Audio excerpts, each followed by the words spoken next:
Danny boy, oh, Danny boy, oh, Danny boy. Chumbawamba. It is such it's a terrible way to start an episode, but, sometimes things just come right through you. And sometimes I say things, I don't know who needs to hear it, but someone may have needed to hear Chumbawamba. Especially the rest of that song about getting knocked down and getting right back up again. What a classic. What a classic. The reflection for today, resilience. That's one hell of a reflection. And maybe that'll be the next episode. But today's reflection is, and by the way, this shirt that I'm wearing is in honor of today's reflection, which is on the colloquial articulation of this philosophy, which is yoga for your intellect. This philosophy and being called yoga for your intellect, I know when I first saw it written out that way, I was like, damn, that's what I need. The reason it's called, I don't know if I've ever gone into the reason that it's called yoga for your intellect, but I know that I've talked about this shirt before because I love it. But it's something to reflect on again and again, the value of philosophy. Not only, I always say the shorthand is philosophy is clarity. And who doesn't want more clarity? But to elaborate even further, it's not just clarity. It is, in addition to knowledge leading to clarity, it also leads to capacity. Socrates once said that what a shame it is for man to grow old, never having experienced the capacity of the human body. I love that Socrates valued the capacity of the human body. Plato is his nickname.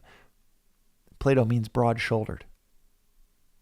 These were not just thinkers out on a hill somewhere, sitting there, contemplating. These were very active bodies in the gymnasium. That's where we get the name gymnasium.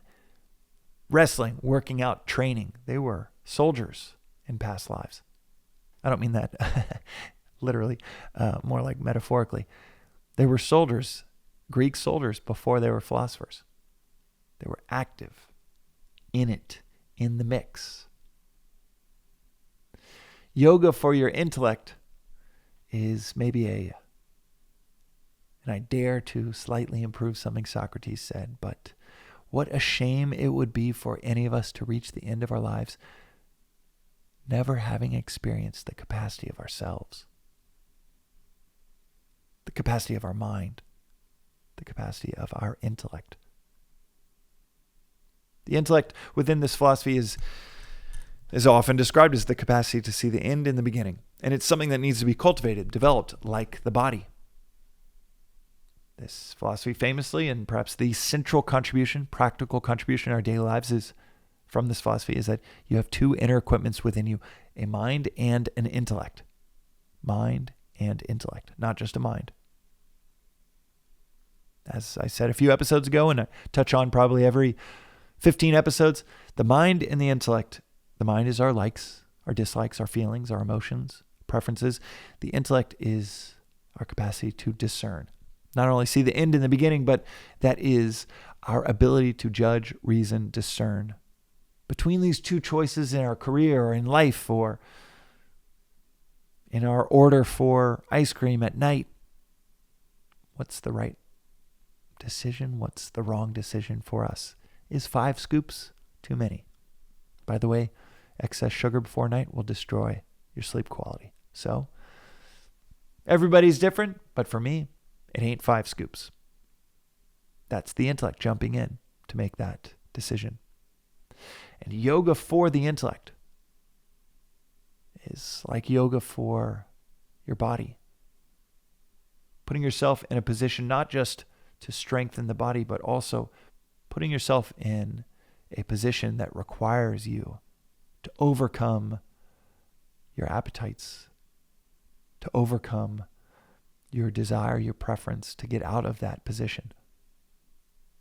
Similarly, yoga for the intellect is something like, you know what, I'm going to carve out 15 minutes to start each day independent of preference, to cultivate wisdom, to cultivate my character, to cultivate the intellect.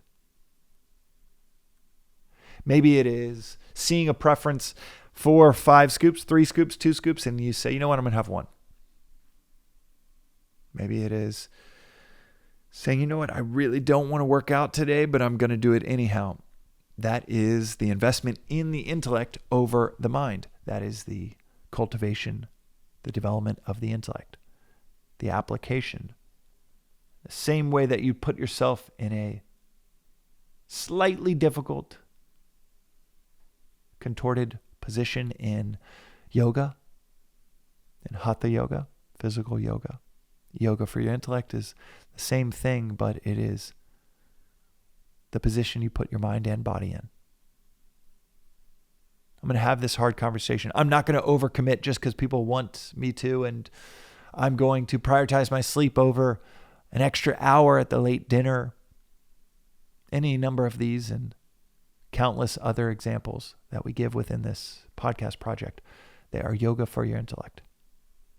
And when you can cultivate and develop the intellect that guides the mind and guides the body, you cultivate and develop the equipment that guides you towards a life well lived,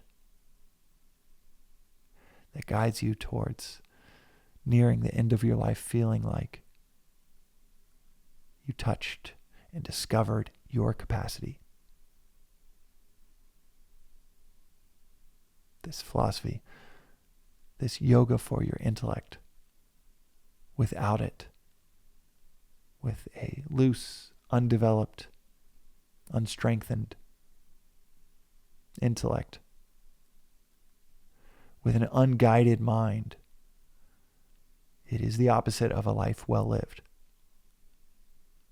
But when those are in check, when those are guided by a strong intellect that can handle nearly any circumstance, it isn't just a life well lived. That is liberation. Liberation, as we say within this philosophy, liberation through deliberation.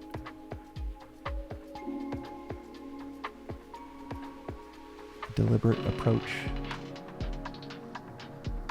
will lead you to a liberated life. That is today's reflection on the Daily Vedantic. We'll see you next time in this sandbox of yoga for our intellect.